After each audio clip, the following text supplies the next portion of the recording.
বাদ দিও না। আমি কথা না বলতে পারি, কিন্তু কি করবো জানো প্রভু গো, যদি মানব কুলে জন্ম দাও, যেখানে হরিবাসর থাকবে, যেখানে ভক্ত হবে, সেই ভক্তের সঙ্গে আমি যাব। আমি মুখে না বলতে পারি, কিন্তু এই যে কান দিয়ে যেন তোমার নাম আমরা শ্রবণ করতে পারি প্রভু। প্রভু আর কোনো আশা নাই, যদি পরের জন্মে আমি মানুষ হই, পরের বার যদি আমার জন্ম হয়, আর কোনো আশা নাই, যেন ভক্ত মাঝে জনম দিও। ভক্ত মাঝে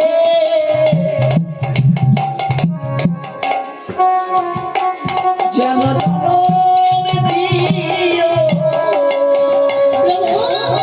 তুমি আমায় ভক্ত মাঝে জনম দিও, মুখে না বললে কানে,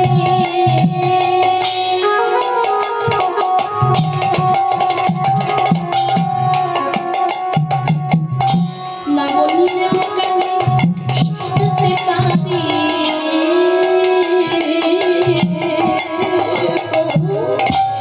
আর কোনো আশা নাই, যদি পরের জন্ম বলে কিছু থেকে থাকে, কৃপা করে যেন ভক্ত সঙ্গ করে দিও, যেন ভক্ত মাঝে আমার জন্ম করে দিও।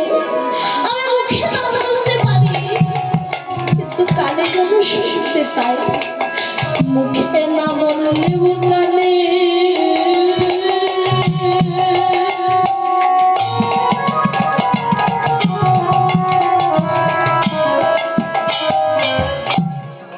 না বললে কানে যেন শুনতে পারি।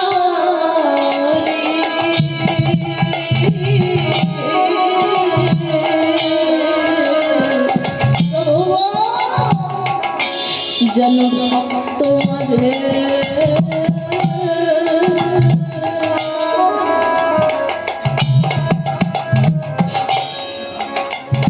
যেন ভক্ত মাঝে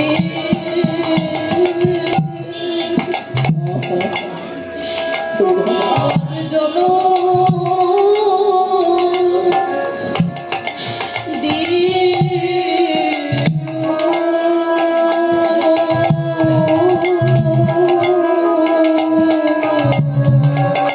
মুখে না বলিলে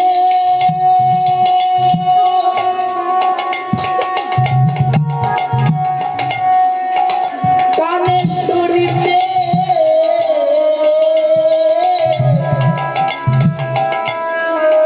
শুনিতে পারি।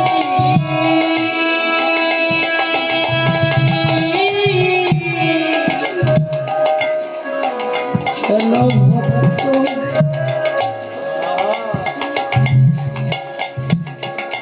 ভক্ত মাঝে